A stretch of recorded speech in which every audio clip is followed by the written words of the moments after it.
Gas Palani এখনো? এই ড্রেনটা ভালো করে সাফ দেখ, পরিষ্কার কর। এইটা আবার জাম যেন না লাগে দেখিস। মহা জ্বালা হয়ে গেল ভাই, গরুর দাম টাম নাই। হাঁকাও গরু বুঝা দাম টাম নাই। তোকে দাওয়াত দেয় নি আইস? এই আর বেটিতে বিয়াও, বিয়ার অনুষ্ঠান, বিয়ের টেট টাঙ্গিছে, সাজাইছে, বিয়াও ঠিক হবে আইস? ও তাহলে তো পরে খাওয়া দাওয়া হবে, আর হবে না। তোকে দাওয়াত দিবে না দিবে কইছে? কতদিনটা? ও অঙ্কর বির হয়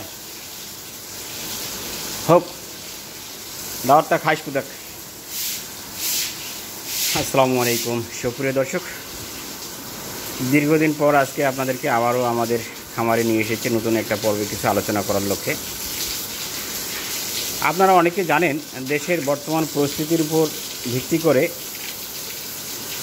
গোখাদ্যর বাজারের দাম, মানে গোখাদ্যর দাম বেশি এবং গরুর বাজার কম, কিংবা গরুর দাম কম, এটি একটা বিষয়। তাছাড়া ইদানিংকালে দেশে বিভিন্ন সংকটময় মুহূর্ত আমরা দেখতে পাচ্ছি।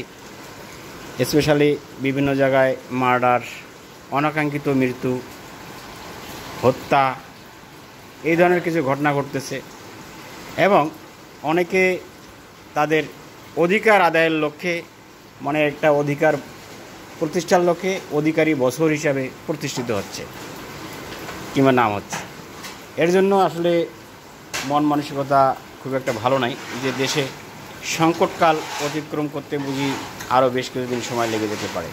তো যা হোক, সেটা রাজনৈতিক ইস্যু, ওদিকে আমরা যাব না।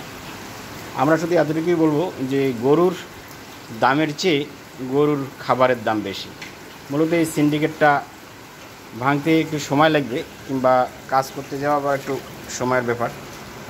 জানি না এটা ভাঙবে কিনা কিংবা দাম কমবে কিনা, তবে আমরা মতামত দিতেই পারি।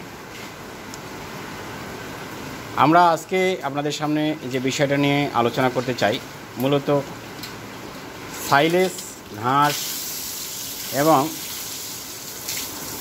সামান্য কিছু দানাদার খাদ্য ছাড়া গরু লালন পালন করা দেখতেছি এখন চরম বোকামির দণ্ড। আমরা এই গরু চারটার কথা বলবো, যে চারটা গরু আমি বিক্রয়ের উদ্দেশ্যে গতকালকে একটা পার্টিকে ডাকছিলাম। আমার টার্গেট ছিল এই চারটা গরু 6 লক্ষ টাকা। ওদেরকে আমি যথারীতি টার্গেট অনুযায়ী দরদাম কেটে দিয়েছি। এই 6 লক্ষ টাকা হলে আমি আমার গরুগুলো বিক্রি করে দেব। আপনারা যদি গরুগুলো একটু দেখেন তাহলে দেখতে পাচ্ছেন এখানে শব্দ করতেছে, খুবই শব্দ হচ্ছে, অনেক বেশি ঘোষ্টাঘোষ্টি করিস না। দে দে দে সাপ দে দে ভালো করে দে। তো দর্শক বন্ধুরা, যেমনটা বলছিলাম যে চারটা গরু আমরা বিক্রয়ের উদ্দেশ্যে কাস্টমার দেখিয়েছিলাম, মানে ব্যাপারে দেখাইছিলাম। তো আমাদের সবচেয়ে পুরাতন যে গরুটা লালু, তাকে এককভাবে কোনো দরদাম দেয়নি। তার সাথে রয়েছে টিনটিন এবং টাইগার, সবশেষ কালু। এই চারটা গরু আমরা সর্বশেষ দাম তাদেরকে কেটে দিয়েছিলাম 6 লক্ষ টাকা। প্রতি গরু এবারে যে 1.5 লক্ষ টাকা করে দরদাম তাদেরকে কেটে দিয়েছিলাম, কিন্তু তারা 5 লক্ষ পর্যন্ত দরদাম বলছে এবং আমাকে বলছে যে যখন আপনি বিক্রি করবেন তখন যেন বলা হয় আমাদেরকে, আমরা চেষ্টা করব আর একটু বাড়িয়ে দেওয়ার।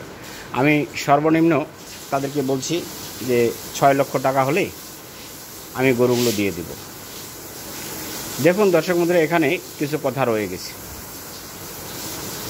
যে গরুগুলো আপনারা দেখছেন এগুলো কিন্তু আমার খামারে আপনারা বাংলার সোয়া ইউটিউব চ্যানেলও দেখেছিলেন। দীর্ঘদিন থেকে এই ধরনের গরু আমি লালন পালন করে আসতেছি। বিশেষ করে এই যে লালু, তার সাথে রয়েছিল আমরা ঈদে বিক্রি করছিলাম একটা রেড হাসা, একটা লাল বাহাদুর ছিল, সেটা আমরা বিক্রি করছি।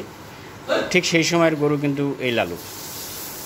এখন ওজন মোটামুটি ভালো ধরেছে, আগর বয়সী, এখনও দাঁতে নেই। তো হয়তো অনেকে পালার উদ্দেশ্যে গরুটা কিনবেন, এর জন্য গরুগুলা বিক্রয়ের উদ্দেশ্যে আর কি। যেহেতু আমার কাছে গরুগুলো একটু বড় মনে হচ্ছে এবং আমি সবসময় বাসায়ও থাকি না, দেখাশোনার একটু সমস্যা হয়ে যায়। একটা ছেলে, ও আবার সবসময় থাকে না, ও এক সময় এখানে যায়, এর জন্য সমস্যা। আমার জন্য একটু রিস্কি হয়ে যাচ্ছে। আর টিন এটাও দাঁতে নেই, এটা হয়তো আগামী ঈদে মোটামুটি একটা ভালো হ্যান্ডস্যাম প্রাইস কিংবা দরদাম আসতে পারে।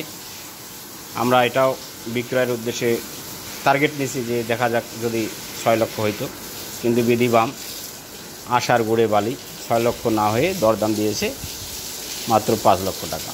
আমি তাদেরকে বলেছি যে সর্বশেষ প্রয়োজনে ডিসেম্বর পর্যন্ত আমি গরুগুলো লালন পালন করব, আমার কত টাকা খরচ হয় হোক সেটা আমি দেখব না, আমার টার্গেট ফিল আপের উদ্দেশ্যে আমি যতটুকু করার আমি চেষ্টা করব ইনশাআল্লাহ। তারা বললো যে হ্যাঁ ঠিক আছে, আপনারা খাওয়াইলে খাওয়াতে পারেন কিংবা রাখলে রাখতে পারেন, সেটা রাখলে মাংস যদি দাম বাড়ে সেক্ষেত্রে দাম হতে পারে, জাস্ট এতটুকু বলে তারা চলে গেছে। তো আমার এই মেসেজটুকু কেন আপনাদেরকে দেওয়া, আমি বলছি যে ঘাস বাদে এবং সাইলেজ বাদে শুধুমাত্র শুকনো খড় এবং এই যে মিক্সিং ফিড দিয়ে গরুগুলো লালন পালন করাতে আমার যথেষ্ট খরচ হয়েছে এবং এখনও হচ্ছে। আমি খরচ বহন করতে মাঝে মাঝে অক্ষমতা প্রকাশ করতেছে। আপনারা জানেন যে আমার খামারে অনেকগুলো গরু ছিল, এখন আমার খামারে গরুর সংখ্যা ক্রমান্বয়ে কমতেছে। কারণ হচ্ছে যে গরু বিক্রি করে গরুকে খাওয়াই লাগতেছে, এটা একটা বিষয়। যাই হোক, তারপরে কিছু বলার নাই। আমি চেষ্টা করব হয়তোবা নির্দিষ্ট টার্গেট যেদিন পূরণ হবে সেদিনে গরুগুলো বিক্রি করার। তো আমার এই গরু এই শুধুমাত্র কালো কিন্তু 2 দাঁত, আর টাইগারের দাঁত কেবল ফাটছে, মনে হচ্ছে দাঁত হবে। হ্যাঁ, টাইগার কিন্তু আরও মোটা সোটা হবে, হয়তো অনৈতিকভাবে অন্য কোনো খাবার খাওয়ালে কিন্তু ইঞ্জেকশন দিলে দ্রুত মোটা তাজা হইতো, কিন্তু আমি সেই প্রচেষ্টা করতেছি না। আমি সুন্দরভাবে শৃঙ্খলার সাথে তাদেরকে খাবার দাবার দিয়ে, ভুট্টার গুঁড়ার সাথে আরও কিছু এনাদার খাবার টাবার দিয়ে তাদেরকে আমি মোটা তাজা করার চেষ্টা করতেছি, বাকিটুকু আল্লাহ পাকের ইচ্ছা। তো দর্শক বন্ধুরা, এই ছিল আজকের মেসেজ।